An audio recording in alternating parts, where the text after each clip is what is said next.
बाटुलीलाई पहिलो पटक कक्षा 9 मा भर्ना हुन आउँदा भेटेको थिएँ। उनको पुर्ख्यौली घर पूर्वी तराईको इटरी बजार नजिकै थियो।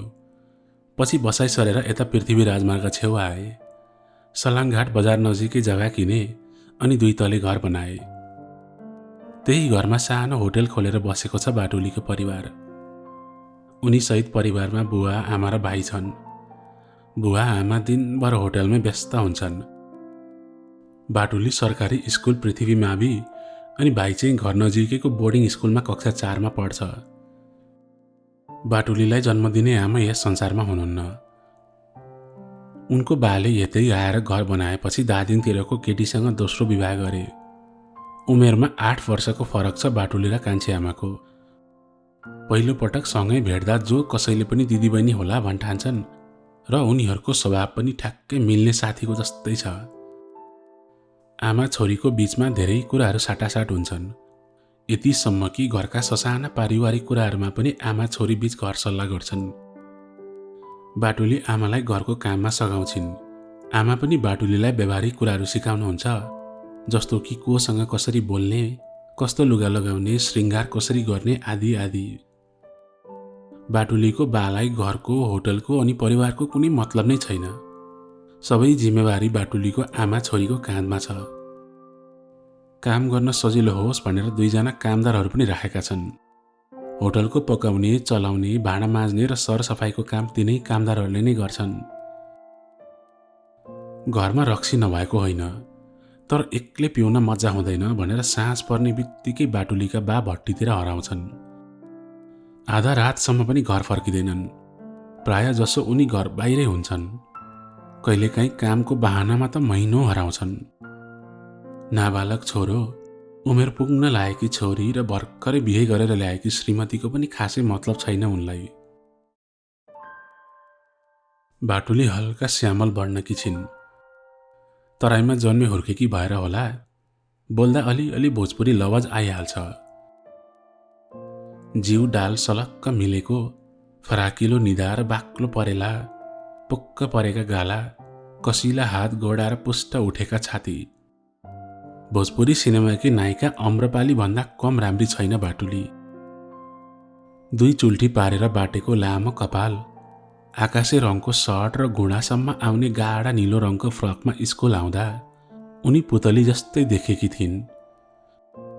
मलाई त्यही दिन त्यही पलमै बाटुली मन परेकी हो। भन्छन् नि, पहिलो नजरमा प्यार। हो, मलाई पनि पहिलो नजरमा प्यार भयो। नयाँ ठाउँ, नयाँ परिवेश अनि नयाँ मान्छेहरू उनलाई पक्कै अनौठो लागेको होला। त्यसैले बाटुली सधैँ गुमसुम रहन्थिन्। खासै कसैसँग पनि बोल्दिन थिइन्। उनको बोली सुनिने भनेकै सरले हाजिर बोलाउँदा या सर भन्ने 2 शब्द थियो। हाम्रो गाउँ सँगै भएकोले स्कुल आउँदा जाँदा देखादेख हुन थाल्यो। सुरुमा नबोले पनि पछि भेट्दा मुसुक्क हाँस्ने भयौँ। चिन्जान बढ्दै गयो। परिवारको बारेमा धेरै कुराहरू साटासाट हुन थाले। बिस्तारै हामी एक अर्कालाई बुझ्दै जान थाल्यौँ। हाम्रो सिट सधैँ कक्षाको लास्ट बेन्चमा हुन थाल्यो। लास्ट बेन्चमा बस्नुको मजा नै छुट्टै छ। सँगै बसेर साथीहरूको कुरा काट्नु, नजानेका कुराहरू सोध्ने बहानामा हल्ला गर्नु, एक अर्काको गृह कार्य सार्नु र बेला बेला हाफ टाइममा स्कुलबाट भागेर घुम्न जानु हाम्रो दैनिकी हुन थाल्यो। 9 कक्षाको वार्षिक परीक्षा सकिने बेलासम्म हामी बीचको मित्रता राम्रैसँग जाङ्गियो। अन्ततः हामी अति मिल्ने साथी भयौँ। वर्ष थपिएसँगै उमेर थपियो अनि उमेर थपिएसँगै शरीरमा अनेक रूप, रङ र तरङ्ग पनि थपियो। यो बेला नै खास हुने, आफ्नो शरीर नै आफ्नो जस्तो नलाग्ने, शरीर फूल जस्तो हलुका र मन काँच जस्तो नाजुक हुन थाल्यो। रातमा अनेक खालको सपनाहरू आउन थाल्यो। सायद बाटुलीलाई पनि यस्तै हुँदो हो। ऊ पनि त भर्खरै 16 वर्ष लागेकी छे नि। रूपमा त बाटुली राम्री थिइन् नै। झन् 9 कक्षाबाट प्रथम भएर 10 मा आएपछि त उनीसँग बेन्चमा सँगै बस्न पनि केटीहरूको हानाथाप हुन थाल्यो। केटीहरूको एउटा झुण्डले उनलाई सधैँ घेरिरहन थाल्यो। केटाहरू आफूलाई बाटुलीको नजरमा पार्न अनेक हरकत गर्न थाले। बाटुलीको नाउँमा दिनौं लभ लेटर र पोस्ट कार्डहरू आउन थाल्यो। स्कुलका भित्ताहरूमा पानको पातभित्र उनको नाम धेरै पटक लेखियो, मेटियो अनि फेरि लेखियो। स्कुलमा सधैँ जसो केटाहरू बीच एउटा न एउटा बहानामा झगडा हुन थाल्यो र हरेक झगडामा कतै न कतै बाटुलीको नाम जोडिहाल्थ्यो। स्कुलका सारा केटाहरू उनको पछि लाग्दा बिचरा केही आफूलाई राम्री भन्ने केटीहरू भने छायामा परेका थिए, जुन उनीहरूलाई सह्य भएन। बाटुलीलाई मन नपराउने केटीहरू र तिनीहरूलाई मन पराउने केटाहरूको एउटा समूह बन्यो र हामीहरूको अर्को समूह। हाम्रो समूहको नाइके म थिएँ, किनकि मेरो शरीर उमेरभन्दा ठुलो थियो। म पढाइमा लम्फो भए पनि दादागिरीमा 1 नम्बरको थिएँ। हाम्रो स्कुल राजमार्ग छेउमा भए पनि घरबाट टाढा थियो।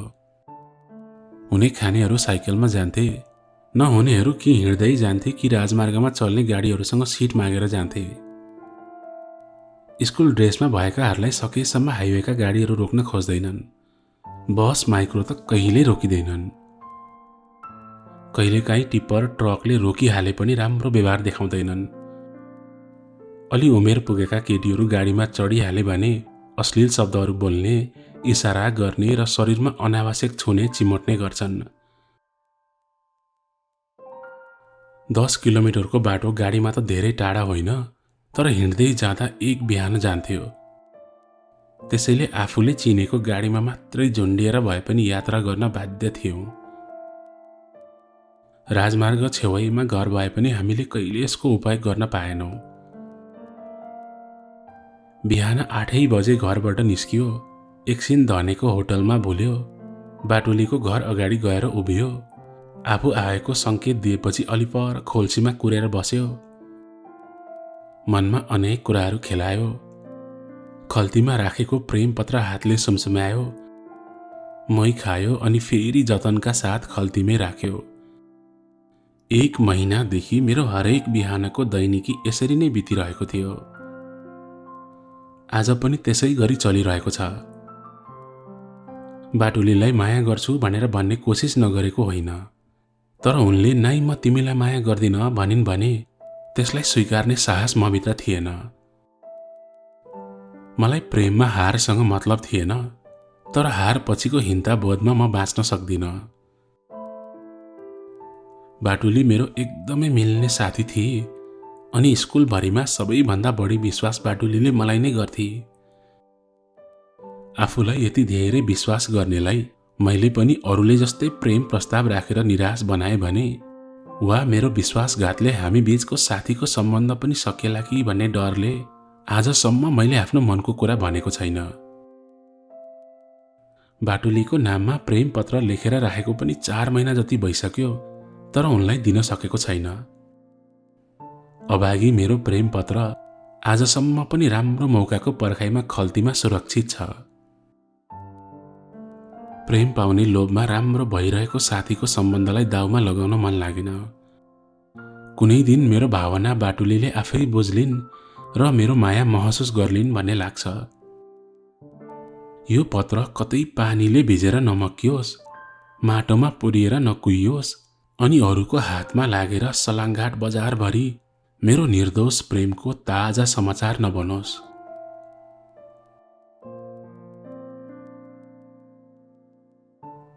सधैँ बाटुलीको ढिलो आउने बानी आज पनि के छुट्थ्यो र? पत्रिकाको गाता हालेका किताबहरूलाई कम्मरमा पानीको गाग्री बोके जसरी बोकेर मुस्कुराउँदै आइन्। उनको हिँडाइमा बेग्लै लचकता छ। धरतीलाई बोझ पर्छ कि भनेर हलुकासँग हिँडे जस्तो लाग्छ। छोटो हुँदै गइरहेको फ्रक र टिमिक्क कसिँदै गएका सर्टहरूबाट उनको सौन्दर्य छचल्किरहेको थियो। मैले धेरै बेर यसरी एकहोरो हेरिरहेको देखेर उनले थोरै अप्ठ्यारो मानिन्। आज भोलि तेरो नजर ठिक ठाउँमा छैन बे? बाटुलीले मेरो पाखुरामा चिमटिन्। फुललाई हेर्नु पाप हो र? मैले फिल्मी डायलग बोले। गिद्धे नजरले हेरेर र्याल चाउनु चाहिँ पाप हो। ऊ पनि के कम थिए। उनको शरीरको संवेदनशील ठाउँमा नजर चोरी चोरी हेरेको उनले थाहा पाएपछि भने आफैलाई लाज लाग्यो। बेकारमा हेरेछु, कस्तो बेशरम। आफ्नो गल्ती छिपाउनलाई भने, माँ कसम तिमी आज क्या दामी देखिएकी छौ के। तेरा बुरी नजर। मलाई कुमले हल्कासँग ठेले जस्तो गरेर उनी सडक छेउमा उभिन पुगिन्। अरे वाह, हाम्रो भाग्य भनौँ कि हावाको तालमा हल्लिरहेका ती सुन्दर बाटुलीको हातहरूको कमाल।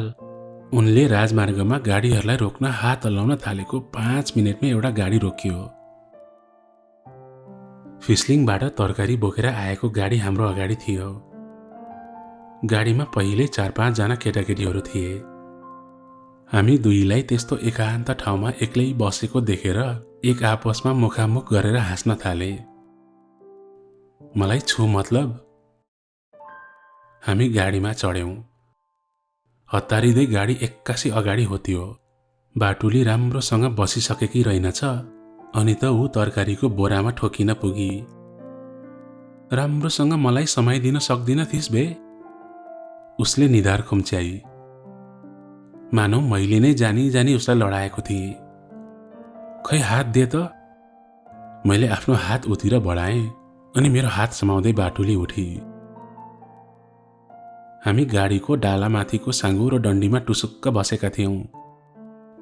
उनलाई फेरि लड्छु जस्तो लागेर होला, घुम्तीमा गाडी दायाँ बायाँ मोडिँदा उनी मेरो कुममा ठोकिन आइपुग्थिन्।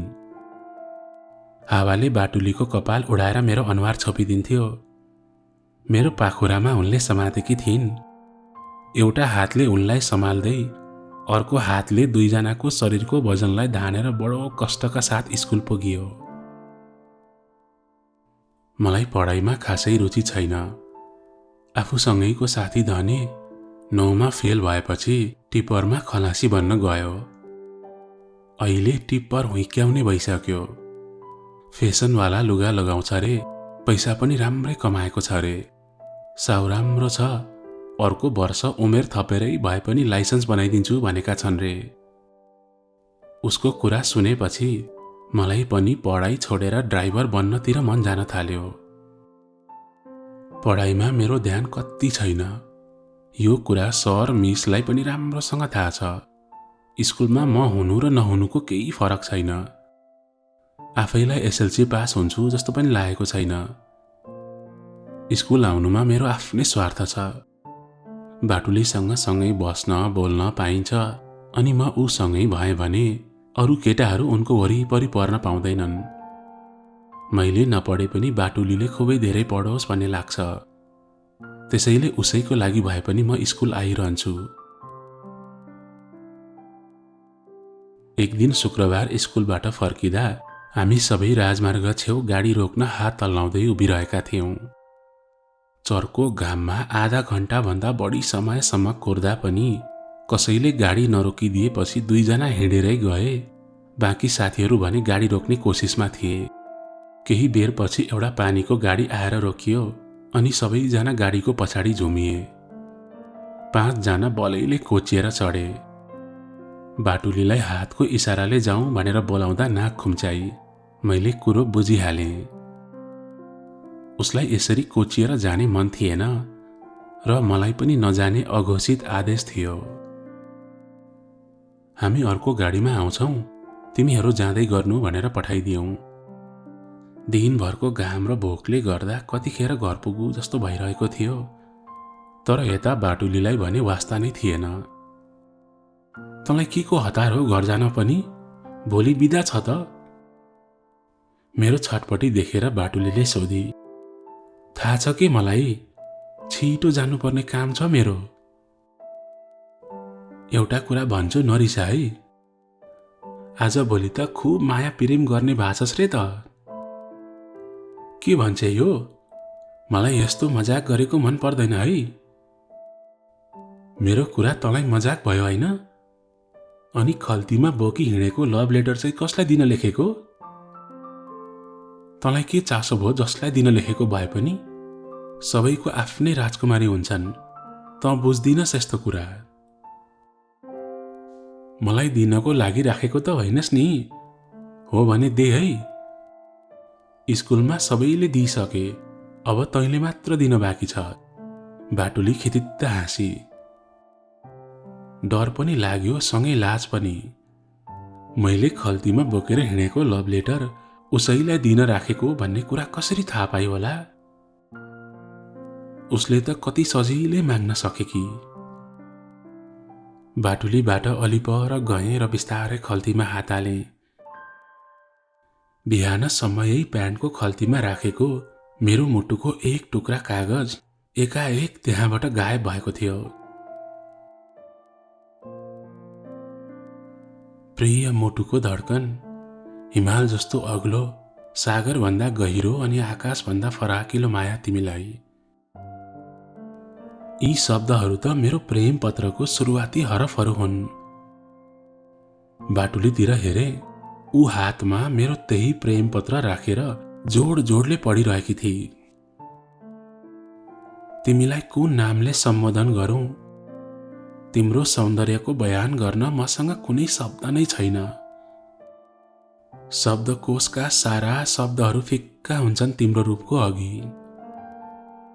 चिठी पढ्दा पढ्दै बीचमा रोकेर भनी, तँ त पुरा साहित्यकार भइसकेछस्। पढाइमा किन ध्यान छैन राजकुमारको भनेको त प्रेम पत्र लेखेर बस्दो रहेछ र पो। मेरो चोरी पक्रियो। म लाजले पानी पानी भएँ। कति मेहनत गरी खोजेको शब्दहरूले अहिले आफैलाई घोचिरहेको थियो। मैले दिन नसकेको पत्र उसले पाएकी थिए। तर रिसाएको जस्तो नाटक गरेर भने, तँलाई किन पढ्नु पर्यो अरूको कुरा? खै यताले। पहिला भन् त, कसलाई दिन लेखेको होस् यो प्रेम पत्र? नाम भनिस् भने मात्र दिन्छु। ऊ मेरो मुटुको टुक्रा फिर्ता गर्ने मुडमा थिएन। त्यहाँ बसिरह्यो भने मनको कुरा सबै खोलिने डरले हतार हतार सडकको बीचमा गाडी रोक्न पुगेछु। उताबाट ट्रक हर्न बजाउँदै तीव्र गतिमा आउँदै रहेछ। मलाई याद नै भएन। म पछाडि हट्ने कि अगाडि बाटो काट्ने दोधारमा परे। खुट्टा जहाँको त्यही फ्रिज भयो। ट्रक धेरै नजिक आइसकेको थियो। अब मलाई कुल्चिन्छ र आज नै मेरो अन्तिम दिन रहेछ जस्तो लाग्यो। म आँखा चिम्लेर आमालाई सम्झिरहेको थिएँ। त्यत्तिकैमा कसैले मलाई पछाडिबाट तानेर फुत्त भित्तातिर धकेलिदियो। होसमा आउँदा बाटुली छेउमा बसेर रुँदै थिए। मेरो शरीर पुरै भिजेको थियो।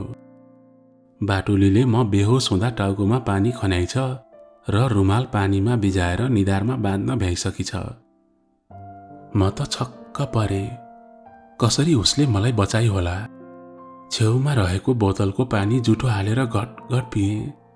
रुमालले अनुहार पुछे। शरीर बिस्तारै शीतल हुँदै गयो र दिमागले आफू कुन अवस्थामा छु भन्ने ठम्यायो। अनि बल्ल पो मलाई पुरा होस आयो। बाटुलीले मलाई तानेर भित्तातिर नधकेलेको भए आज मेरो अन्तिम दिन हुने रहेछ। मेरो अवस्था सामान्य भएपछि बाटुलीलाई भने, आज म मरेको भए त के गर्थिस् बाटुली? मेरो कुरा नसकिँदै उसले मलाई अँगालो हाली र भक्कानिएर रुन थाली। एकछिन बाटुलीलाई यो के भयो? मैले कतै भन्न नहुने कुरा पो भने कि? म सोच्न थालेँ। केही समय एक अर्काको अँगालोमा बाँधिएपछि हामी लजाउँदै छुट्यौं, किनकि आजसम्म हामी यति नजिक कहिले भएका थिएनौं। हामी बीच लामो मौनता छायो। बोल्ने धेरै कुराहरू थिए, तर हामीले बोलिरहने आवश्यकता ठानेनौं। केवल हाम्रा आँखाहरू बोलिरहे। पहिलो पटक हामी हात समातेर हिँड्यौं। बाटुलीले मेरो हात दरो गरी समातेकी थिए। सायद हात छुट्यो भने फेरि म सडकको बीचमा पुग्छु भन्ने उसलाई डर थियो। उसले यति दरो समातेकी थिए कि मेरो हात दुखिरहेको थियो, तर मायामा यति पीडा त सहनुपर्छ भनेर केही भनिन। सहनुपर्छ नि, हैन? मलाई यो गाडी भन्ने चीज पटक्कै मन पर्दैन।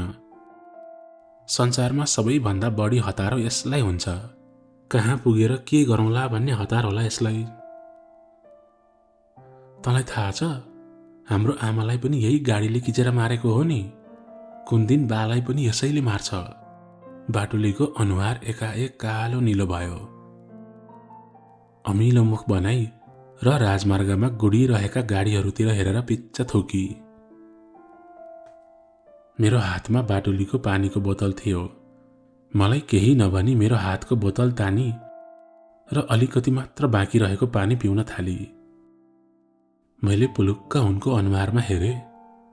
बाटुलीले के भयो को शैलीमा आँखी भाउ उचाली। पानी त जुठो थियो।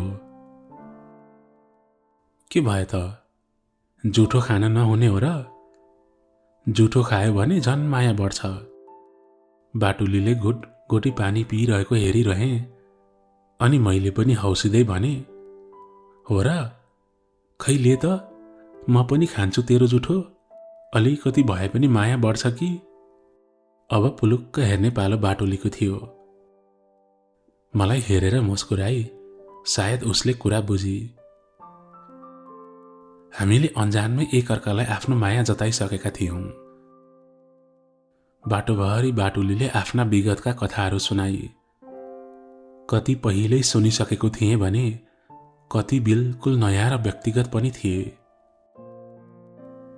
सडक दुर्घटनामा आमाको मृत्युपछि बाले रक्सी खान सुरु गरेको, बाकै कारणले ऋणमा डुब्नु परेको र साउको पैसा तिर्न नसकेपछि भएभरको सबै जग्गा जमिन बेचेर यता आएको सबै कुराहरू नछुटाई सुनाई।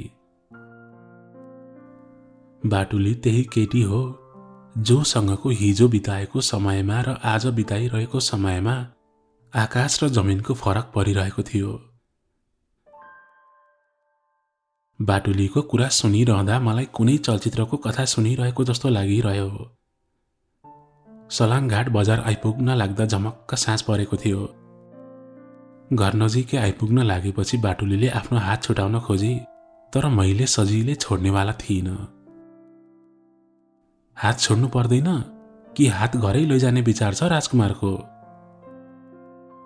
जाने भए त के हात मात्रै राजकुमारीलाई नै लैजाने मन छ नि? मैले पनि मौकामा दाउ छोपिहाले। बाटुली मेरो नजिकै आई, मेरो कान नजिकै आएर बिस्तारै फुसफुसाई, तँसँग हिम्मत छ भने पर्खी बस, के थाहा पछि तैँले नै मलाई भगाएर लैजान पाउलास् कि। मेरो हातबाट छुटेर ऊ घरतिर लागि। मैले मनमा नै भने, म त्यही दिनको प्रतीक्षामा छु बाटुली। समय बित्दै गयो। हाम्रो प्रेम दिनमा 2 गुना रातमा 4 गुना बढ्दै थियो। बिहान बेलुका सँगै स्कुल आउने जाने गर्थ्यौं। स्कुलमा पनि सँगै हुन्थ्यौं। शनिबार वा छुट्टीको दिन घरबाट भागेर घुम्न जान्थ्यौं। मलेखु बजार, फिस्लिङ बजार, इच्छा मनोकामना धेरै पटक पुग्यौं। फिल्म हेर्न आबु खैरेनी बजारसम्म गयौं।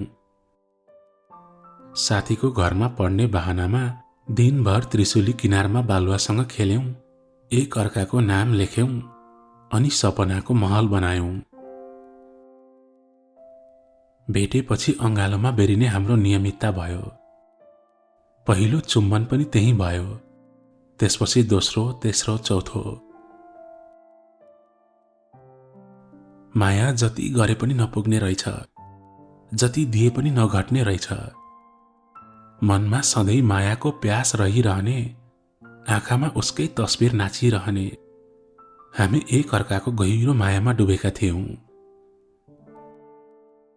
पुसको महिना थियो। स्कुलबाट ढिलो घर आएकोले आमा कचकच गर्दै हुनुहुन्थ्यो। होटलको काम सकाएर म आफ्नो कोठामा छिरे। निन्द्रा पटक्कै लागेन। आँखा अगाडि खाली बाटुलीले भनेका कुराहरू घुमिरह्यो। छी, त्यो स्वरले कसरी छुन सकेको मलाई? बाटुलीको आँखामा आँसु थियो। मलाई त्यो स्वरको नियत पहिलेदेखि ठिक लागेको थिएन। बाटुलीलाई मात्र होइन, स्कुलका अरू सोझी केटीहरूलाई पनि छुने, शरीरमा मुसार्ने, फकाउने गर्थ्यो। हेड सरलाई यो बारेमा भन्दा सबुत नभई केही गर्न नसकिने कुरा गर्नुभयो। एक दिन बाटुलीलाई भेट्न घरमै पुगेछ। केही प्रेम पत्र र उपहार पनि दियो रे। कुरा गर्दै जाँदा उसको नियत ठीक नलागेपछि बाटुलीले आमालाई बोलाइछ। त्यसपछि के भयो बाटुलीले केही भनिन। मैले पनि दोहोर्याएर सोधिन।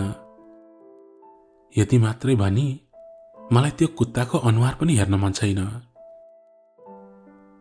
रातभर निदाउने कोसिस गरिरहे, सपना पनि राम्रो परेन। सेता सिमलका भुवा जस्तो पानीका बाफहरू हावामा तैरिएर अमृत आकृति बन्न थाल्यो। हेर्दा हेर्दै आकृतिले मानव स्वरूप लियो।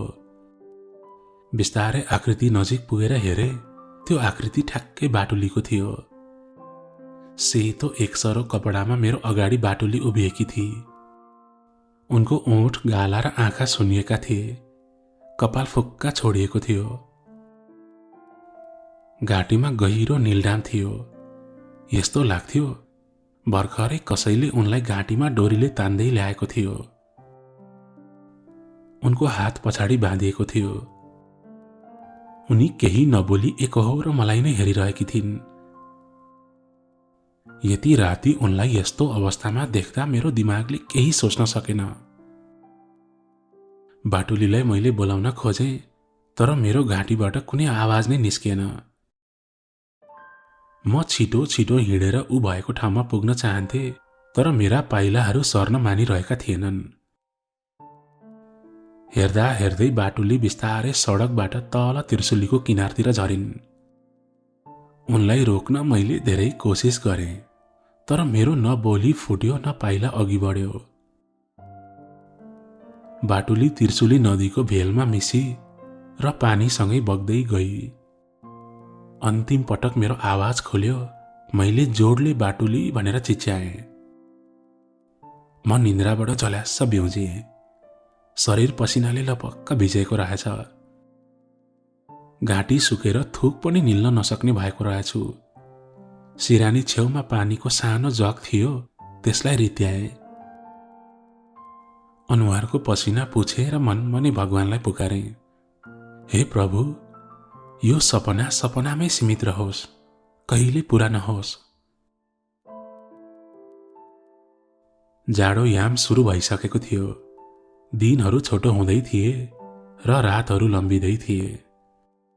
यही बीचमा स्कुलले एसएलसीको तयारीको लागि बिहान बेलुका थप ट्युसन कक्षा पनि राखिदिएको थियो। अब हाम्रो स्कुल आउने जाने समय फेरिएको थियो।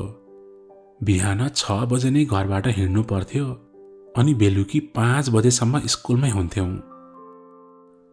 बाटुलीलाई उनका बाले नै ल्याउने लाने गर्न थालेका थिए।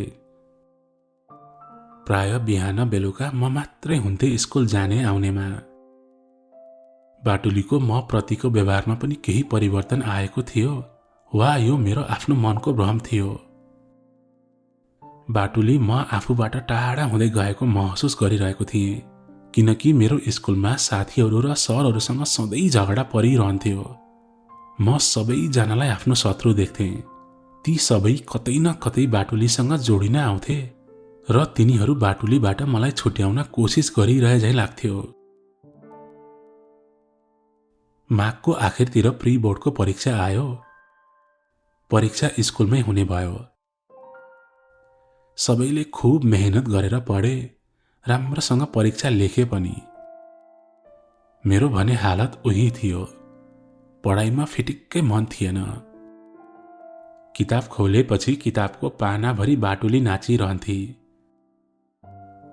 रातमा ऐठन हुन्थ्यो, राम्रोसँग निदाउन सक्दिन थिएँ। प्राय एउटै सपना दोहोरिरहन्थ्यो। यस सपनाको बारेमा कसैलाई पनि केही भन्न सकिरहेको थिइन। आज परीक्षाको अन्तिम दिन थियो। जसो तसो गरी परीक्षा दिएँ। सबै साथीहरूलाई पर्सि स्कुलमै भेट्ने गरी हामी छुट्यौं। धेरै दिनपछि आज बाटुली र म सँगै थियौं। मैले बाटुलीको हात समातेँ। उनी झस्किन्।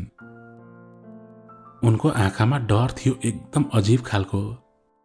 आज भोलि उनी पहिलेको जस्तो हाँस्न छोडेकी थिइन्। केही सोध्यो भने पनि झर्किने गर्थिन्। सकेसम्म म केही नबोली बस्ने। कहिले काहीँ चिठी लेखेर पठाउँथिन्। चिठीहरू निकै भावुक हुन्थे। चिठीका पानाहरू ओसिला हुन्थे। सायद आँसुमा डुबेर लेखेकी थिइन् होला। तिमीलाई के भएको छ आज भोलि? मैले बाटुलीलाई सोधे। केही भएको छैन मोटु। ऊ माया गरेर बोलाउँदा मलाई मोटु भन्थे। आमालाई सधैँ सपनीमा देख्छु। केही बोल्नुहुन्न, खालि मलाई हेरेर रोइरहनुहुन्छ। यस्तो हालतमा आमालाई देखेपछि मलाई रातभरि रुन मन लाग्छ। ऊ बोल्दा बोल्दै सुकसुकाई।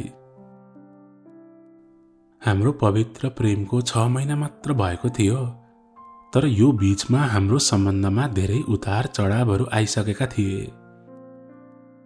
बाटुलीको परिवारमा झन समस्या थपिएको थियो। बासँग झगडा परेपछि कान्छे आमाले पनि घर छोडेर जानुभएको थियो। भाइलाई पनि मामा घर लगेर राखिदिनु भयो अनि बा आफै दिन रात रक्सीको नशामा डुब्नुभयो। होटल चलाउन नसकेर बन्द भयो। घर खर्चको लागि गाउँभरि ऋण थपियो। बाटुलीको घरको हालत बिग्रदो थियो अनि हाम्रो एसएलसीको परीक्षा पनि नजिकिँदै थियो। यस्तो परिस्थितिमा को हाँस्न सक्छ होला र? बाटुलीको कुरा सुनेपछि मनमा गाँठो पर्यो र ऊ प्रतिको माया झन बढेर गयो। कान्छी आमा पढ्न चाहनुहुन्थ्यो। बाले बिहे गर्ने बेलामा घरमा कोही छैनन्, जति पढ्न मन लाग्छ पढाउँछु भन्नुभएको रहेछ। पछि आफूलाई झुटो बोलेर फसाएको थाहा पाए पनि घर फर्किन सक्नु भएन, किनकि उहाँको आमा बा दुवै हुनुहुन्न। फर्किएर गए दाई भाउजूले बस्न दिनुहुन्न। त्यसैले सबै सहेर बस्नु भएको थियो।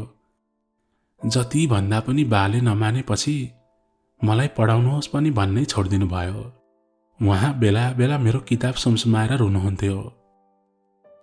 बा कान्छी आमाबाट सन्तान चाहनुहुन्थ्यो, तर आमाले मान्नु भएन। हामी दिदी भाइलाई नै आफ्नो सन्तान मानेर हुर्काउँछु, मलाई अर्को जन्माउन मन छैन भन्नुहुन्थ्यो। सायद यही न्युले बा सधैँ रक्सी खाएर आमालाई पिट्नुहुन्थ्यो। पल्लो कोठाबाट आमा रोएको सुनिरहनु बाहेक हाम्रो अर्को विकल्प थिएन। अनि अहिले कता हुनुहुन्छ त? केही खबर पायौ? मैले बाटुलीको हात समाउँदै भने। रसुवाको केटासँग भागेर जानुभयो। बालजुमा डेरामा राखेको छ रे भन्ने सुनेको छु, त्यही हो। बाटुलीको आँसु थामिएन। मैले सम्झाउन हर कोसिस गरे, तर सकिन। ऊ रोई, धेरै रोई।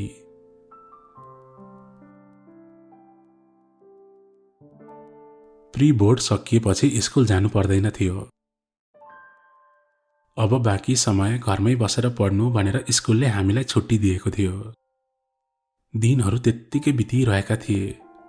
बाटुलीसँग पनि भेट भइरहेको थिएन।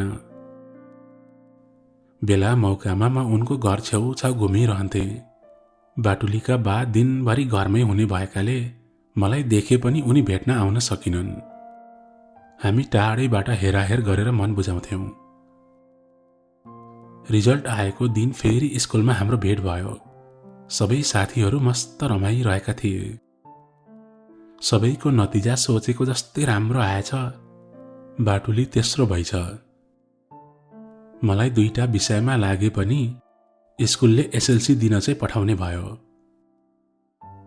हेड सरले अफिस कोठामा बोलाएर सम्झाउनु भयो। उहाँको कुरा सुन्दा मलाई आफ्नै बाले सम्झाएको जस्तो लाग्यो, किनकि त्यसरी आजसम्म मलाई अरू कसैले सम्झाएको थिएन। म शिर झुकाएर उहाँको कुरा सुनिरहेँ। उहाँले ल जाऊ भनेपछि लुरु लुरु बाहिर आए। बाटुलीबाट थाहा पाएँ एसएलसी दिएपछि उनको बिहे गरिदिने कुरा गरेका रहेछन् घरमा। बाटुलीका बालाई गाउँका 1-2 जनाले फेरि अर्को बिहे गर्नुपर्छ भनेर उक्साइरहेका थिए। तर फेरि घरमा बिहे गर्ने उमेरकी छोरी हुँदा हुँदै उनलाई अर्को बिहे गर्न पनि गाह्रो भएछ। समाजले पनि नमान्ने सम्भावना थियो। त्यसैले जतिसक्दो चाँडो उनी बाटुलीलाई घरबाट बिदा गर्ने विचारमा थिए। मलाई यो बिहे गर्न मन छैन। यदि त्यो मान्छेसँग बिहे गर्नु पर्यो भने म त्रिशुलीमा हाम फालेर मर्दिन्छु। बाटुलीले आफ्नो मनको पीडा पोखी। त्यसो नभन बाटुली, तँलाई डर देखाउन मात्र बिहे गरिदिन्छु भनेका होलान्। मैले फकाउने कोसिस गरेँ।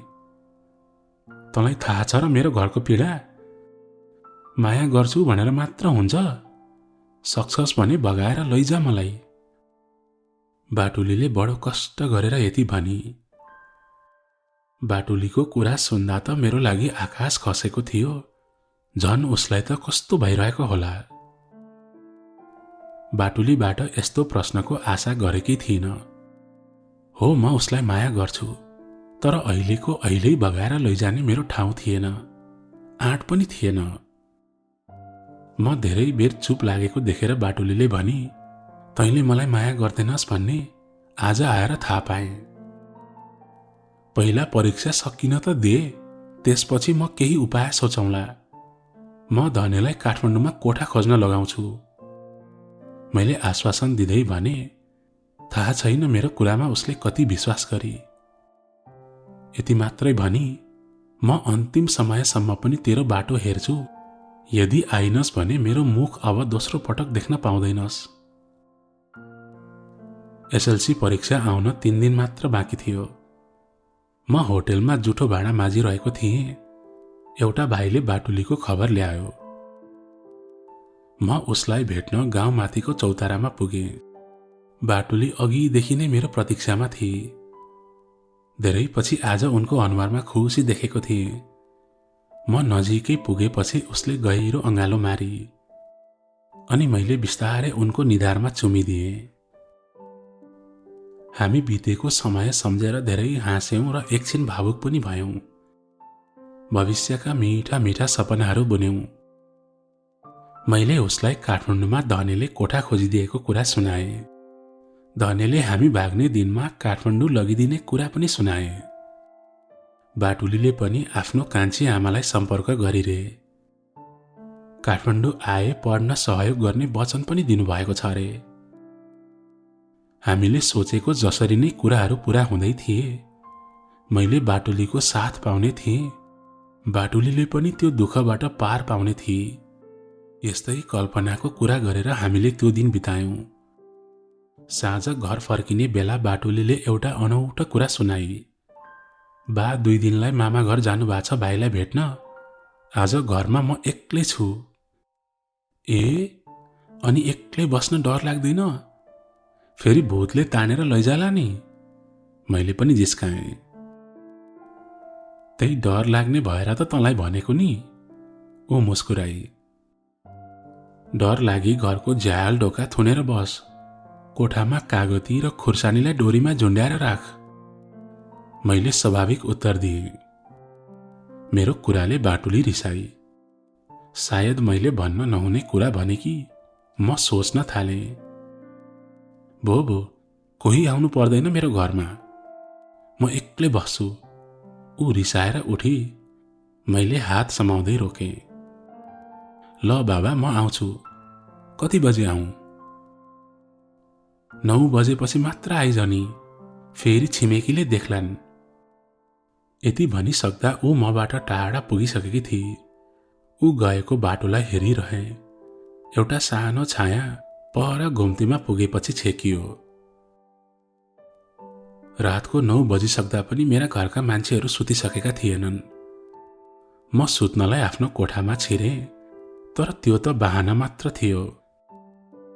बाटुलीले भनेको समयभन्दा धेरै ढिलो भइसकेको थियो। घडी हेरेँ, 10:15 भइसकेछ। बिस्तारै बिरालोको चालमा घरबाट बाहिर निस्केँ। आकाशमा जुन टह थियो। मधुरो जुनेली रातमा उज्यालोलाई छल्दै म बाटुलीको घर छेउ पुगेँ। उनको कोठाको बत्ती निभेको थियो। सायद म आउन ढिलो भएकाले सुतिसकिन् होला भनेर म फर्किन लागेँ। मनमा झिनो आशा चाहिँ थियो, कतै बाटुली ननिदाई पो बसेकी छ कि। एउटा सानो ढुङ्गाले कोठाको झ्यालमा लाग्ने गरेर हाने। एकछिनमा कोठाबाट सानो स्वरले बोलेपछि बाटुली बिस्तारै तल भर्याङमा आइन् अनि ढोका खोलिन्। आफ्नै घरमा पनि चोर पसे जसरी हामी माथि कोठामा उक्ल्यौं। बाटुलीको कोठा व्यवस्थित थियो। टेबलभरि किताब, कपी र मेकअपका सामानहरू जतनका साथ मिलाएर राखिएका थिए। खाट माथिको सेतो तन्ना सपक्क मिलेको थियो। बस्दा पनि दाग लाग्छ कि खुम्चिन्छ कि भनेर छेउमा अलक्क बसे। मनमा डर थियो, कतै बाटुलीका बा आइहाल्छन् कि कतै मेरा घरका मान्छेहरू खोज्दै पो आउने हुन् कि। डरै डरमा म केही सोच्न सकिरहेको थिइनँ। बाटुलीले आफ्नो डायरी देखाई, जुन धेरै मोटो थियो। यो मेरो जीवन हो, यसमा मैले आजसम्म भोगेका सम्पूर्ण भोगाइहरू लेखेर राख्ने गरेको छु। मेरो यो डायरी कसैले पनि कहिले नहेरोस्। म चाहन्छु म मरेपछि मसँगै यो डायरी पनि जलाइयोस्। उनको कुरा सुनेर म स्तब्ध भएँ। यो केटी किन यति धेरै रहस्यमय छे? उसको सोचाइ अनि कुरा गराई मेरो भन्दा धेरै फरक छ। आफ्नो प्रिय डायरी मलाई देखाएपछि दराजभित्रको सानो अन्तरमा लुकाई। फर्केर आउँदा उसको हातमा फोटो एल्बम थियो। मेरो काखमा फोटो एल्बम राखेर ऊ आफ्नो विगतमा फर्की। हरेक पन्नाहरू पल्टाउँदा मेरो पाखुराले उनको छातीको उच्च भागलाई घस्रण गरिरहेको थियो, जसले मेरो शरीरमा रगतको प्रवाहलाई दोब्बर बनाइदियो। सानो छँदाको एउटा फोटोमा हाम्रो आँखा रोकियो, जहाँ बाटुली आफ्नी आमाको काखमा बिना कपडामा हाँसिरहेकी थिए। मैले फोटोमा देखाउँदै भने, सानोमा नि खुबै राम्री रहेछौ त बाटुली। मेरो कटाक्ष सायद उसले बुझी। के अहिले चाहिँ म नराम्री छु? ऊ मेरो अगाडि ठिङ्ग उभिए। अहिले झन् धेरै राम्री छौ, मेरो सपनाकी राजकुमारी जस्तै। म उनको कान नजिकै गुनगुनाए। मेरो तातो श्वासले उनलाई बिस्तारै पगाल्दै लग्यो। उनी पग्लिँदै पग्लिँदै गइन्।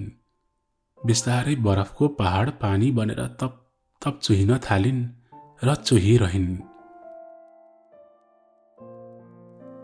आज एसएलसी परीक्षाको पहिलो दिन। सबै साथीहरू बिहानै 7 बजे परीक्षा केन्द्र पुगिसके, तर बाटुली अझै आइपुगेकी थिएनन्। सायद बाले ल्याउँदै हुनुहुन्छ होला। म पनि हतार हतार परीक्षा हलमा पुगेँ। थोरै ढिलो भएकाले सबै लेख्न थालिसकेका थिए। म पनि केही नसोची लेख्न थालेँ। पुरा 2.25 घण्टा बित्यो, तर मैले उत्तर के लेखेँ भन्ने मलाई नै थाहा थिएन। बाहिर निस्केर बाटुलीलाई खोजेँ, कतै देखिन। साथीहरूलाई पनि सोधेँ, कसैले पनि देखे भनेनन्। आखिर बाटुली कहाँ गई होला? एक मनले सोच्यो, सायद बासँगै गई होला, तर साथीहरूले त देख्नु पर्ने। मनमा थोरै आशंका बोकेर बाहिर निस्किँदै थिएँ, ढोकामा पाले दाइले पढेको पत्रिकामा समाचार देखेर म झन्डै पागल भइन।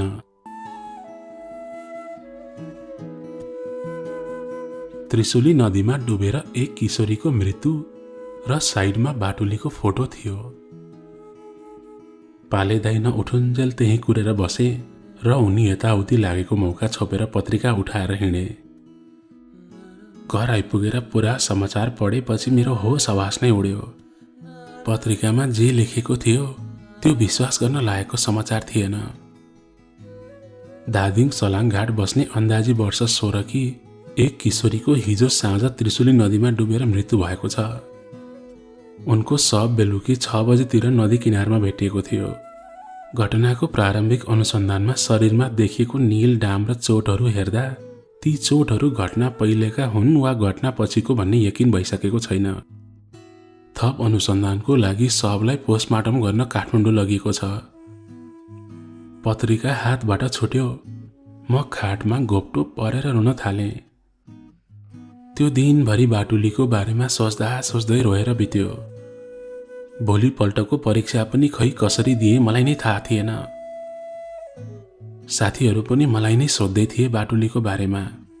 म के जवाफ दिउँ उनीहरूलाई, जबकि म आफै प्रश्नहरूले थिचिएको थिएँ। आजको सम्पूर्ण अखबारहरूमा बाटुलीको मृत्युकै खबर यत्रतत्र थियो। कतिले त्यसलाई आत्महत्या हो भनेर पनि लेख्न भ्याएका थिए। सबैले आफ्नो आफ्नो अन्दाज र मनगढन्ती कुराहरूले पेज भरेका थिए। एउटाले लेखेको थियो प्रेममा धोका पाएर किशोरीको आत्महत्या। अर्कोले लेखेको थियो खोलामा नुहाउन जाँदा डुबेर मृत्यु। कोही भन्छन् यो सुनियोजित हत्या हो, यसमा परिवार वा बाहिरी मान्छेको हात हुन सक्छ। तर यथार्थ खबर भने आउन बाँकी थियो। एउटा कुरा सबैमा समान थियो र थप अनुसन्धानको लागि बाटुलीका बालाई हिरासतमा लिएको छ। पुरै गाउँ शोकमा डुबेको थियो। मान्छे अनुसारको अड्कलबाजीले सबैमा डर थपिदिएको थियो। धेरै जसोले त यो हत्या नै हो भन्थे, तर कसले गर्यो किन गर्यो केही सबुत थिएन। साँझ परेपछि मान्छेहरू घरबाट बाहिर निस्किन पनि डर मान्न थालेका थिए। त्यही बीचमा बाटुलीको घरमा चोरी भयो। धेरै बहुमूल्य सामानहरू चोरिए किनकि त्यो घर कुरेर बस्ने मान्छे कोही थिएन। बाटुलीको मृत्युमा बाहिर खुलेर कसैले केही नभने पनि भित्रभित्रै यसको पछाडि बाटुलीकै बाको हात छ भन्थे। किनकि बाटुलीको बाले अर्को श्रीमती बिहे गर्न खोजेका थिए, तर त्यो कुरा बाटुलीलाई मन परेको थिएन। बाटुलीलाई बिहे गरिदिन्छु भन्दा ऊ बरु यही घरमा झुन्डिएर मर्छु, तर बिहे गर्दिन भनेकी थिइन् रे। त्यसकै न्युमा रक्सीले मातेर पागल भएपछि बाटुलीको बाले नै मारेर त्रिशुलीमा बगाइदिएको हुन सक्छ पनि भन्थे। यो एउटा अन्दाज मात्र थियो वा सत्य पनि हुन सक्थ्यो। तर अस्ति चौतारामा बाटुलीसँग भेट्दा बा 2 दिनको लागि मामाघर जानुभएको छ भनेकी थिए। यदि त्यो दिन बाटुलीका बा गाउँमै थिए भने त गाउँलेको शङ्का साँचो पनि हुन सक्छ। यो कुरा बुझ्न म बाटुलीका बा सधैँ जाने भट्टी पसलमा गएँ। भट्टी पसलको माहौल झन विरक्त लाग्दो थियो। सबैजना बाटुलीकै कुरा गरिरहेका थिए।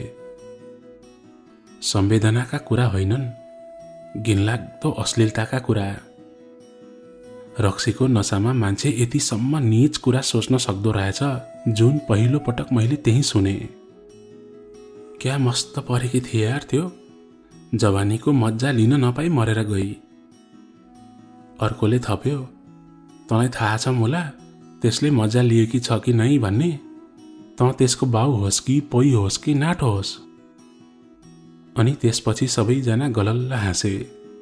अश्लील हाँसो भट्टीभरि फैलियो। त्यसको बाउको कुरा नगर है, अस्ति मेरो बुहारीलाई एकान्तमा झन्डै समातेछ। घरमै त्यस्तो मस्त तरुणी छोरी पालेको छ, अझै अर्काको बुहारीलाई आँखा लगाउँदो रहेछ। त्यस सीमा थु, मुखभरिको थुक निकालेर भित्ताभरि थुक्यो। धेरै बेर एकै ठाउँमा उभिएर सबै कुराहरू सुनिरहेको देखेपछि भट्टीको साउजीले मलाई सोधे, किन आइस यति राति, के चाहियो भन्? एउटा कुरा सोध्नु थियो काका, नढाँटी भन्नु त। अस्ति बिहिबार बाटुलीका बा यहाँ आएका थिए। मैले बिस्तारै सोधेँ, बिहिबार? किनभने त्यो रात म बाटुलीको घरमा गएको थिएँ। उनले यताउता हेरेर बिस्तारै भने, हेर केटा, यो कुरा अन्त कतै नभन्। त्यो दिनभर बाटुलीका बा यहीँ थिए। आफ्नो परिवारको बारेमा धेरै कुरा गरे। तैँले बाटुलीलाई मन पराउने कुरा पनि थाहा पाएका रहेछन्। त्यही भएर बाटुलीको बिहे चाँडै गरिदिन लागेको भन्दै थिए। उनी भन्दा भन्दै एकछिन रोकिए। बाटुलीले बिहे गर्न मानिन भने त्यसलाई पनि मार्छु, त्यसको प्रेमीलाई पनि मार्छु, अनि म त्रिशुलीमा हाम फालेर मर्छु कि झुन्डिएर मर्छु भनेर हिँडेका थिए। भोलिपल्ट साँझमा बाटुलीको लास तल त्रिशुलीको किनारमा भेटियो। यति भनिसक्दा उनको आँखाभरि आँसु थिए। रातभर निन्द्रा लागेन। आखिर मैले बाटुलीलाई माया गरेकोले नै बाटुलीले आफ्नो ज्यान गुमाउनु परेको हो त? हे दैव, कस्तो दिनमा बाटुलीलाई मन पराएछु। के यो सम्पूर्ण घटनाको दोषी मै हुँ? के मेरै कारणले बाटुलीको हत्या भयो वा उसले आत्महत्या गरी होला त? यदि यस्तो हो भने मैले आफूलाई कहिले पनि माफ गर्न सक्ने छैन। भोलिपल्ट पत्रिकामा अर्को खबर आयो, बाटुलीको स्वाभाविक मृत्यु होइन आत्महत्या हो भनेर, किनकि उनको आत्महत्याको कारण असान्दर्भिक थियो। त्यसमा उनको बाको पनि बयान राखिएको थियो। बाटुलीको विगत 7 महिनादेखि चितवनमा एउटा केटासँग प्रेम सम्बन्ध थियो। उनीहरू नियमित भेटघाट गर्थे, घुम्न फिल्म हेर्न जान्थे। मैले सोद्धा साथी मात्र हो भन्थे, तर सम्बन्ध त्योभन्दा धेरै माथि पुगिसकेको रहेछ। उनीहरू बीचमा शारीरिक सम्बन्ध पनि भएको थियो। पेटमा 3 महिनाको बच्चा पनि रहेछ। यो कुरा मैले थाहा पाएपछि उसलाई सम्झाउने धेरै कोसिस गरे। पहिला गर्व तुहाइदिए पनि भने, मानिन।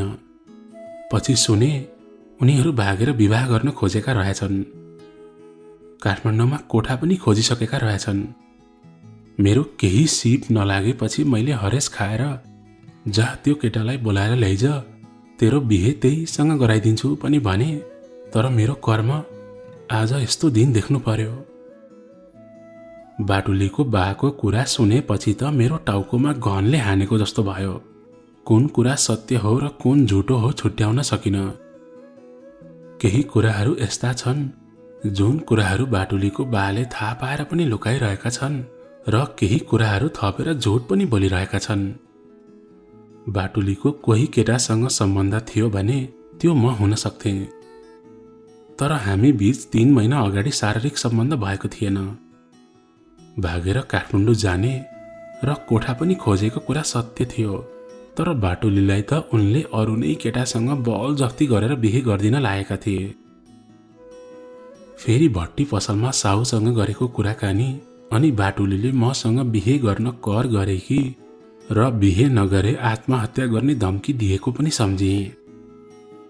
यी सबै कुराहरू हेर्दा झुट के हो र सत्य के हो छुट्याउन गाह्रो थियो।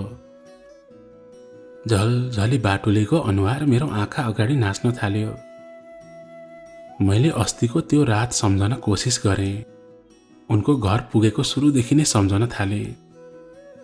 म बाटुलीको घर पुगेको, उनले बिस्तारै ढोका खोलेको र सिँढी चढ्दा बिस्तारै चढ, नत्र अरूले थाहा पाउँछ भनेको सम्झे। अरू भनेको को? त्यो घरमा हामी बाहेक पनि अर्को तेस्रो व्यक्ति को हुन सक्छ? कोठामा पनि बाटुली खुट्टा नबजाई हिँडेकी थिए। आखिर किन? घरमा अरू कोही मान्छे थियो भने मलाई किन बोलाइन्? सधैँ निराश भएर बसिरहने बाटुली त्यो दिन चौतारामा भेट्न आउँदा त्यसरी खुलेर किन बोलेकी थिइन्? आखिर उनले आत्महत्या गर्ने नै सोचेकी थिइन् भने किन सँगै भागेर काठमाडौँ जाने प्लान बनाइन् त? सायद उनी मलाई त्यो रात भेटेर केही भन्न चाहन्थिन्, तर मैले त्यो मौका नै कहाँ दिएर। त्यो रात घरभरिको बत्ती निभेको थियो, तर जब बिहान 3 बजे उठ्दा एउटा मधुरो छाया भर्याङबाट तल झरेको जस्तो लागेको थियो। निन्द्राले गर्दा मैले हेक्का राखिन। तल भर्याङको च्यानल गेट पनि खुल्लै थियो, जबकि हिजो मैले आफैले लगाएको थिएँ। म घर फर्कदा पनि एउटा अदृश्य छायाले पछ्याइरहेको थियो। त्यो बेला अरूले आफूलाई देख्ला कि भन्ने डरले पछाडि नहेरी छिटो छिटो हिँडे। आखिरमा त्यो बाटुलीको कोठा बाहिर देखिएको छाया र मलाई घरसम्म पछ्याउने छाया कसको थियो? यी सारा प्रश्नहरू अनुत्तरित थिए र यसको जवाफ दिन सक्ने एकमात्र मान्छे पनि अब यो संसारमा रहिन। भोलिपल्ट बाटुलीको बा घरमा आए। घरैभरि मान्छेको भिड थियो। म पनि भिडभित्र छिरेर कसले के भन्छ भनेर सुन्न थालेँ। बाटुलीको बाको अहिले पनि भनाइ त्यही थियो जुन हिजो पत्रिकामा छापिएको थियो। उनले त्यसमा एउटा कुरा थपे, जो मान्छेले मेरी छोरीलाई यसरी आत्महत्या गर्न बाध्य बनायो त्यसलाई म त्यत्तिकै छोड्दिन, म बदला लिएरै छोड्छु। उनको कुरा सुनेपछि सबैजना एकअर्कालाई मुखामुख गर्न थाले। बाटुलीको दाह संस्कार भएको थिएन, त्यसैले उनी काठमाडौँ जान लागेका थिए। छोरीको काज क्रिया पनि उतै गर्ने कुरा सुनाए। जाँदा जाँदै छिमेकी काकीलाई बाटुलीको सबै सरसामान जलाइदिन र कापी कलम अरूलाई बाँड्न लगाए। बाटुलीका बा काठमाडौँ गएपछि अरू गाउँलेहरू पनि आफ्नो घरतिर लागे। छिमेकी काकीको पछि लागेर म पनि बाटुलीको कोठाभित्र छिरेँ। कोठा पहिला जस्तो सपक्क मिलेको थिएन। एक प्रकारको नमिठो गन्ध फैलिरहेको थियो। अस्ति घरमा चोरी भएपछि खासै सामानहरू बचेका थिएनन्। काकीले बाटुलीको सम्पूर्ण लुगाहरू दराजबाट झिकेर एउटा छुट्टै बोरामा कोस्नुभयो। दराज देखेपछि मलाई बाटुलीको त्यो डायरीको याद आयो, जुन ऊ अरूलाई देखाउन चाहन्नथी, बरु आफैसँग जलाउन चाहन्थे। मैले त्यो डायरी झिकेँ र काकीलाई म लैजान्छु है भनेर भने। उहाँले नि पढ्ने कुरा होला भनेर हुन्छ लैजा भन्नुभयो। डायरीसँगै उसको फोटो एल्बम पनि थियो, तर घरभरि खोज्दा पनि त्यो एल्बम भेटाउन सकिन। जाँदा जाँदै उनको कोठा ओछ्यानलाई राम्रोसँग हेरेँ र उनको एउटा रातो टी सर्ट लुकाएर ल्याएँ। बाटुलीको डायरी हातमा थियो, त्यसलाई बडो प्रेमले सुमसुमाए। उनले यो डायरी अरू कसैले पनि नहेरोस् भन्ने चाहन्थिन्, त्यसैले त्यसलाई खोलेर पढिहाल्न मन लागेन। बाटुलीको सम्झना मनमा ताजै थियो, मुटुमा घाउ आलै थियो, फेरि त्यसलाई कोट्याएर बल्झाउन चाहिन। बाटुलीको मृत्युपछि मेरो व्यवहारमा धेरै बदलाव आएको थियो। सायद घरमा पनि हाम्रो सम्बन्धको बारेमा थाहा थियो, तर मलाई केही भन्नुभएको थिएन। म दिनभरि कोठाभित्र ढोका थुनेर बिताउँथे र साँझमा 2 गाँस खाना खान निस्किन्थे। आफूलाई माया गर्ने मान्छे यो संसारमा नहुनुको पीडा त बेग्लै छँदै थियो, त्यसमाथि परिवारको आशा भरोसा पनि म माथि थियो। आफ्नो अवस्था जस्तो भए पनि परिवार समाजको लागि म जबरजस्ती परीक्षा दिन गइरहेको थिएँ। जसो तसो परीक्षा सकियो। सँगै पढेका साथीहरू विभिन्न योजनाहरू बनाउन थाले। सबैजना गोर्खा मनोकामना जाने भए। साथीहरूको कर काफलाई नकार्न सकिन। म पनि उनीहरूसँगै जाने भएँ। केवल कार चढेर मन्दिर पुग्यौं, दर्शन गर्यौं, तर फर्किँदा मलाई केही कुरा छुटे जस्तो लाग्यो। साथीहरूलाई जाँदै गर भनेर म फेरि मन्दिरतिर लागेँ। मन्दिरको चारैतिर हेरेँ, हरेक कुना काप्चा गल्लीमा खोजेँ, हरेक पसलमा खोजेँ, तर मैले कतै पनि भेटिन। म निराश भएर फर्किन लाग्दा पो मलाई याद भयो, म त बाटुलीलाई खोजिरहेको रहेछु। बाटुलीको यादले मलाई यति कमजोर बनाएको रहेछ कि म त्यही मान्छेहरूको भिडमा मूर्छा परेर जोड जोडले रुन थालेछु। रुदा रुदा मेरो शरीर कमजोर भइसकेछ। केही साथीहरूले घरसम्म डोराएर ल्याइदिएछन्। साँझ खाना खाएर घरमा सबैजना सुतिसकेका थिए। बाहिर पूर्णिमाको जुन टह टह लागिरहेको थियो। मधुरो प्रकाशमा पर डाँडातिर हेरेर टोलाइरहेको थिएँ। अकस्मात मेरो दिमागको बाक्लो पर्दा फाट्यो। मलाई आफू एकाएक गहिरो सपनाबाट बिउजिएको भान भयो। मलाई बाटुलीले लेखेको त्यो डायरी र उनको रातो टी सर्टको याद आयो। यत्रो दिनसम्म मैले त्यो डायरी किन पढिन भन्ने लागिरह्यो। मन छटपटिन थाल्यो र म डायरी खोज्न थालेँ। रातको 11:30 बजिरहेको थियो। बाटुलीको डायरी मेरो लुगा राख्ने बाकसको फेदमा भेटेँ, तर उनको त्यो रातो टी सर्ट जति खोज्दा पनि भेटाउन सकिन। डायरीको पहिलो पन्नामा उनको पहिलो जन्मदिनको फोटो टाँसिएको थियो र फोटोको तल यस्तो लेखेको थियो, जन्म 2052 साल 1/12, नाम पूर्णिमा अधिकारी, जन्मस्थान सिमरिया इटहरी, बाबाको नाम चन्द्रकान्त अधिकारी, आमाको नाम शशिकला अधिकारी, रुचि फिल्म अभिनय सङ्गीत नृत्य, जीवनको लक्ष्य नायिका र समाजसेवा, प्रेम र विवाह कहिल्यै गर्नु नपरोस्। र त्यसको तल यस्तो लेखेको थियो, यो डायरी मेरो नितान्त आफ्नो व्यक्तिगत अनुभव र विचारले भरिएको हुनेछ। यस डायरी भित्रका सम्पूर्ण घटनाहरू मेरो वास्तविक भगाइहरू हुन्, जुन 100% सत्य हुन्। यो डायरी म अरू कसैले पनि नपढोस् भन्ने चाहन्छु, किनकि यो डायरी पढिसकेपछि तपाईँ फेरि पहिलाको जस्तो बन्न सक्नुहुने छैन। यस भित्रका हरेक अक्षरहरू मेरा आँसु र रगतले लेखेका हुनेछन्। पूर्णिमा अधिकारी अर्थात् मेरी बाटुली। यो बाटुली नाम म आफैले दिएको हो उनलाई, किनकि म उनलाई बोलाउँदा सधैँ बाटुली भनेर बोलाउँथे। यो कुरा हामी दुई बीच मात्र सीमित थियो। स्कुलमा त सबैले उनलाई पूर्णिमा नै भनेर बोलाउँथे। बाटुली वा पूर्णिमा अधिकारीलाई म अरू कसैसँग बाँड्न चाहन्न, भले त्यो नाम नै किन नहोस्। डायरी पढ्दै जाँदा आधाभन्दा बढी पढ्नै सकिन। मेरा आँखाहरू तातो आँसुले भतभत पोलिरहेको थियो। मन छिया भएको थियो। यति पढ्दैमा मलाई लागिसकेको थियो कि बाटुलीको मृत्यु स्वाभाविक होइन र यदि उनले आत्महत्या गरेकै भए पनि उनले राम्रै गरिन्, किनकि एउटा सामान्य मानिसले यति धेरै पीडा सहनै सक्दैन। सायद बाटुलीको ठाउँमा म भएको भए त झन् पहिल्यै मरिसकेको हुन्थ्यो होला। मैले आधाभन्दा बढी डायरी पढिसक्दा पनि हाम्रो सम्बन्धको बारेमा कतै केही लेखेकी थिएनन्। म पूरा कहानी जान्न चाहन्थे। उनले मेरो प्रेमलाई कुन रूपमा हेरेकी थिइन् र आखिर यति धेरै पीडा सहेको मान्छेले किन अन्तिम अवस्थामा आएर आत्महत्या गरिन्। मनलाई गाँठो पारेर बाँकी डायरी पढ्न थाले। डायरी पढिसक्दा म आँसुमा डुबेको थिएँ। डायरीका हरेक पन्नाहरू मेरो आँसुले लपक्क भिजेका थिए। जब डायरीको पानाहरू पल्टाउँदा पल्टाउँदै सकिए, मेरो शरीरभरि अरिङ्गालले टोकेसरी पीडा भयो। म भित्रको दूषित मानवता र पुरुष हुनुको अहम बिस्तारै मक्किँदै गयो, कुहिँदै गयो र डुङडुङ गनाउन थाल्यो। यो समाजमा एउटी छोरी भएर जन्मन, बुहारी भएर बाँच्न र श्रीमती भएर सृष्टि चलाउन किन यति पीडादायक छ?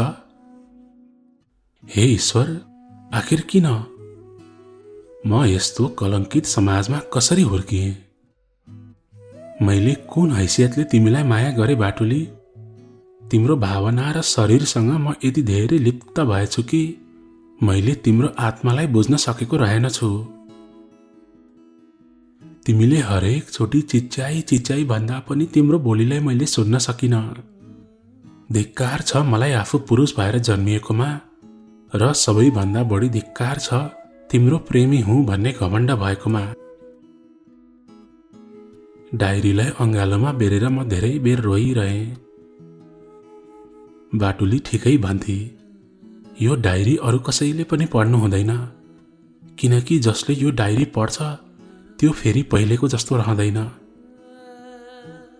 रुँदा रुँदा मेरो आँखाको आँसु रित्यो, तर मेरो मनको पीडा रितिएन। म अर्धचेत अवस्थामा बाटुली बाटुली भन्दै भक्कानी रहेको थिएँ। मलाई मनमा यो डायरीलाई के गर्ने होला भन्ने कुरा खेलिरह्यो। त्यसलाई अन्तिम पटक हातले सुमसुमाएर किस गरे। डायरीलाई छुँदा पनि बाटुलीलाई नै छोए जस्तो फिल भइरहेको थियो। डायरीलाई छातीमा टाँसे। मलाई लाग्यो यो डायरीलाई त्रिशुलीमा नै बगाइदिनु पर्छ, जसरी यसले मेरो बाटुलीलाई बगाएर लग्यो। यदि यो डायरीको हकदार कोही हो भने त्यो सिर्फ बाटुली मात्र हो। चैतको आखिरी महिना भए पनि रात पुस माघको जस्तो चिसो थियो। खाटबाट बिस्तारै उठे, बत्ती बाले, कोठा उज्यालो भयो। घरका सबैजना मस्त निन्द्रामा थिए। ढोका खोले, च्यार च्यार गरेर उग्रियो। एक होल प्रकाश आँगनमा पोखियो। आँगनभरि हुस्सुकको बाक्लो तह टल्किरहेको थियो। राजमार्गमा गाडीहरू फाटाफुट मात्र चलेका थिए। चिसो राजमार्ग लम्पसार परेर सुतिरहेको थियो। माथि जङ्गलबाट आएको स्यालको हुइयाले मेरो डरलाई झन बढाइरहेको थियो। म हतार हतार घरको छेउको शौचालयमा छिरे र आफूलाई हल्का बनाए। बाहिर निस्केपछि राजमार्ग छेउ उभिएर धरतीलाई हेरे। चिसा पहाडहरू सुनसान रातमा न्यानो बिहानीको पर्खाइमा झोक्राइरहेका थिए। घरभित्रको बत्ती झलमल्ल बलिरहेको थियो। त्रिशुलीबाट एक झोक्का चिसो हावा सरर चल्यो। सडकको पारिपट्टि केही खस्रक्क गर्यो। कोही हिँडेको जस्तो आवाज आयो। भुइँ कुहिरो सलबलाउन थाल्यो। बिस्तारै हावामा तैरियो र अमृत आकृति बन्न थाल्यो। आकृतिले मानव स्वरूप लियो। बिस्तारै आकृति नजिक पुगेर हेरे, त्यो आकृति ठ्याक्कै बाटुलीको थियो। सेतो एकसरो कपडामा मेरो अगाडि बाटुली उभिएकी थिए। बाटुलीको अनुहार उज्यालो थियो। जुनको दुधिलो प्रकाशमा उनको ओठ, गाला र आँखा चम्किरहेका थिए। उनको कपाल फुक्का छोडिएको थियो, जुन हावाको बेगमा फरफराइरहेको थियो। उनको अनुहारमा एक प्रकारको मुस्कान थियो, खुसी नाचिरहेको थियो। उनको हातमा फूलका गुच्छाहरू थिए। यति राति यस्तो अवस्थामा मैले मेरी सपनाकी राजकुमारीलाई देखिरहेको थिएँ। हाम्रा आँखाहरू एक अर्कामा एक टक्कले अडिए। उनले आँखाको इसाराले मलाई आफू भएको ठाउँमा बोलाइन्। धेरै समयपछि आज फेरि बाटुली र म एक अर्कासँग नजिक भएका थियौं। एक अर्काको न्यानो अँगालोमा बाँधिएर माया गर्न थाल्यौं। बाटुलीले मलाई उनको हातको फूल दिइन्। मैले आफ्नो हातमा बोकेको डायरी उनको हातमा राखिदिएँ। एउटा चर्को उज्यालो मेरो आँखामा ठोकियो। मेरो आँखामा उज्यालो प्रकाश परेको थियो। मैले केही देखिरहेको थिइनँ। सायद म अन्धो भएँ। गाडीको चर्को आवाजले पनि केही गर्न सकेन। हामी त्यहीँ उभिरह्यौं। केही बेरमा हामीलाई एउटा गाडीले उछिट्याएर राजमार्गको पल्लो छेउमा पुर्याइदियो। हाम्रो शरीरमा कुनै चोट थिएन, कतै दुखाइ थिएन, किनकि हामी एक अर्काको साथमा थियौं। हामी भन्दा अलि पर 16-17 वर्ष जतिको एउटा केटा पीडामा छटपटाइरहेको थियो। ऊ मेरै उमेरको थियो र अनुहार पनि ठ्याक्कै मेरो जस्तै थियो। ऊ जीवनको अन्तिम सास फेर्दै थियो। उसको धड्कन मधुरो हुँदै गइरहेको थियो। गाडीबाट मान्छेहरू झरेर उसको वरिपरि जमिन थालेका थिए। मधुरो जुनको उज्यालोमा चिसो राजमार्गबाट हामी तल ओह्रालो लागेको हेरेर ऊ मुस्कुराइरहेको थियो।